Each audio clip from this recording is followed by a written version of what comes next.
It's holiday week here, so this and the next video came in a bit late. Anyway, let's get into it. I feel like this tweet illustrates my point about what people have been calling safe horny. We love sexy characters. We just don't like your unsexy version of sexy. Except you're not saying you don't like it. You're saying we are gross if we like it, or that we are morally wrong to like it. That's the biggest crux of the safe horny debacle. The kind of sexy that you like is not the same as the kind of sexy I like, and that makes you a horrible person. There is a subtle but important distinction between empowering sexuality, a la Bayonetta, and male gaze ass and titties sexuality.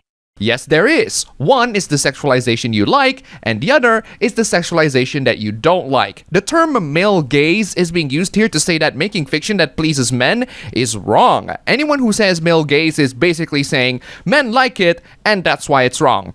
And that's safe horny in a nutshell. I don't understand why people treat certain horny as acceptable and certain horny as not. I feel like everyone has the right to feel as horny as they like about whatever fictional characters they like and for whatever reasons they like. Unfortunately, this messed up society only demands a certain level of horniness and a certain level of acceptability. This leads to opinions like this. People like things for different reasons, but apparently there's a right reason and a wrong reason. Trust me, we like it for completely different reasons. The art shows a normal person who likes something and a really horny person who likes it too. Is that really a problem? Most people online are extremely horny. I personally don't care if someone is hornier than me online or if they like something for the wrong reasons. This post makes it seem as if you don't want to be lumped with the horn dogs, but I don't see why you should be embarrassed about that. For example, I really like Nier Automata for a lot of things, other than the fan service, which I also like, but it's not the main reason why. If someone says that I only like it because of the fan service, that's fine. Game's got good fan service. This post is just a way to validate yourself. Guys, my reason to like something is socially acceptable. Your reason is not. That makes me morally superior.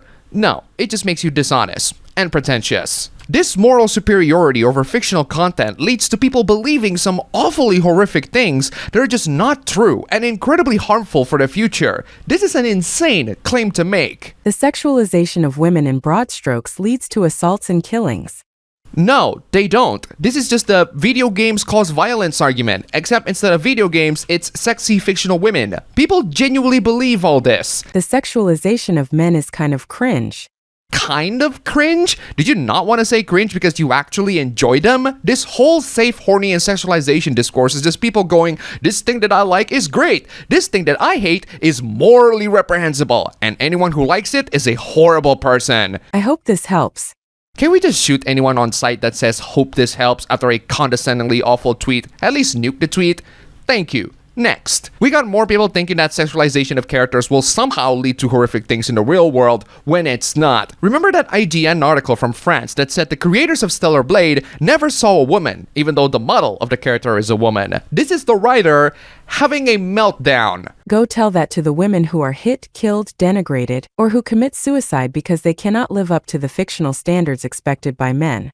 Blaming fiction for women's suffering is a stunningly irresponsible and brain-dead take. You might want to check on why criminals behave that way, rather than men in general. But hey, blaming fictional women is easier. The problem is not the sexy design itself, but the percentage of males who will only want this type of fictional body in reality.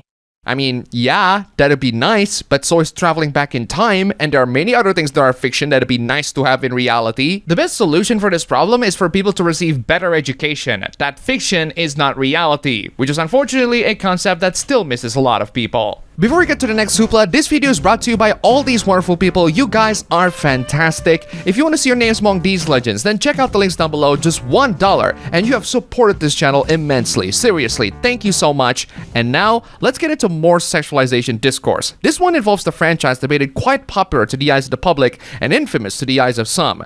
Dead or Alive. I feel bad for Dead or Alive. As a franchise, it's only as reputable as the fan service game. Dead or Alive 6 tries to get that stain off by reducing the fan service, but that's like if only fans tried to get rid of 18+ content. And thus, Dead or Alive 6 ends up being an underwhelming entry to the series, at best. So, how do you fix this dying franchise with genuinely pretty good fighting mechanics? Dial back on the overt sexualization of the female cast.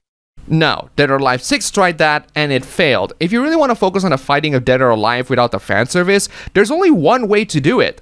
Not make it dead or alive. No, seriously, we don't have a lot of newcomers in the fighting game genre. They're all filled with decades-old franchises. What Dead or Alive needs is a spiritual successor. I mean, yeah, making a new fighting game IP is gonna take a lot of effort, but that's not my problem. I'm just giving my take. Oh, and another thing about Dead or Alive, I want Koei Tecmo to stay the hell away from it. Koei Tecmo is a horrible company. Their business models are some of the most bafflingly greedy models that I've seen out of a lot of Japanese game companies. Just look at how they sell Dead or Alive 5 last round. The mixed review on Steam is there for a reason. Check that page out. Jeez. I recommend just sailing the seas for any of their games. But hey, at least you can pay them with credit. DLSite is the place to go to if you want to get all these amazing Japanese content. Recently, however, they suspended all the payments using Visa, MasterCard, and American Express, but not JCB for some reason. Oh, Japanese Credit Bureau. That makes sense. I guess Western credit cards don't want to process payments for Japanese adult content. They do have other payment methods, but most of them are Japanese-centric, like JCB. A couple of them are just wallets so you can use your normal credit card to pay with anyway. So let me get this straight.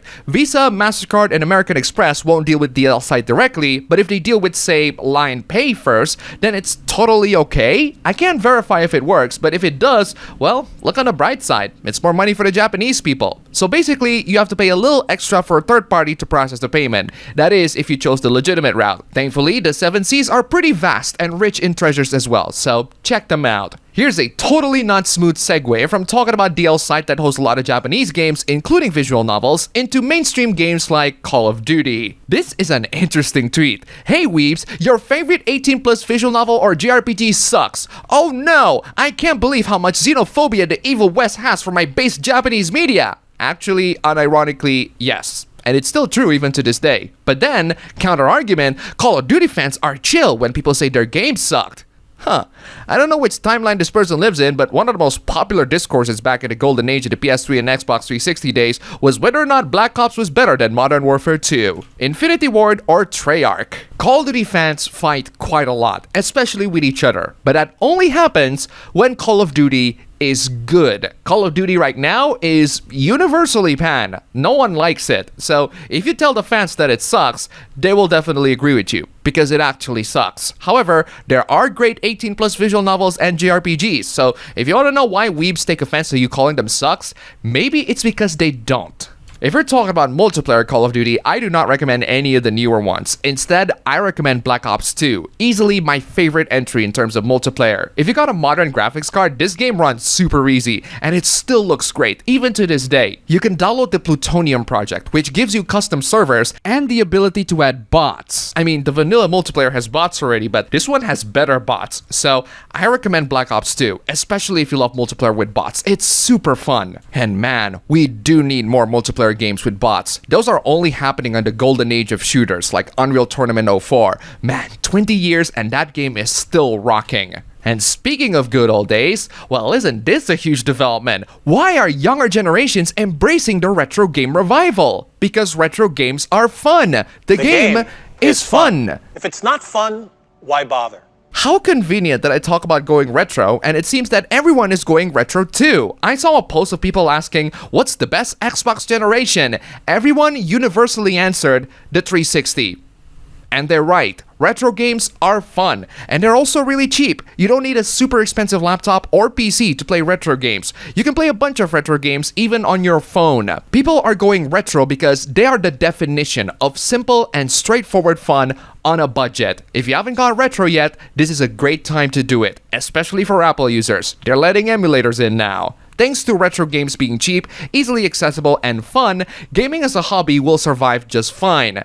This person disagrees though. This is a stupid sentiment. Y'all bash Spider-Man 2. Y'all bash Suicide Squad, Avengers just for some fame. No, we bashed them because they had things to genuinely bash. We need to support these developers or else gaming is going to dead in a few years. No, that's your anxiety talking. Gaming is still gonna be great in a few years, especially when people are going retro, because retro gaming is forever and retro gaming is awesome. There is a recency bias and a fear of missing out on a certain group of gamers that are paying attention to the new stuff. But why would anyone want to pay attention to the new in the current year? All they offered us was trash. We don't want trash. Plain and simple. Besides, in the big AAA gaming landscape, it's usually not the customers that screw the game developers, it's the corporations. You might want to be angry at those guys instead. And that's all for the video today. If you like this video, please don't forget to click the like button and subscribe for more. Don't forget to check out the ABB Show stream channel, link down below. Go subscribe. As always, thank you for watching, and I'll see you all next time.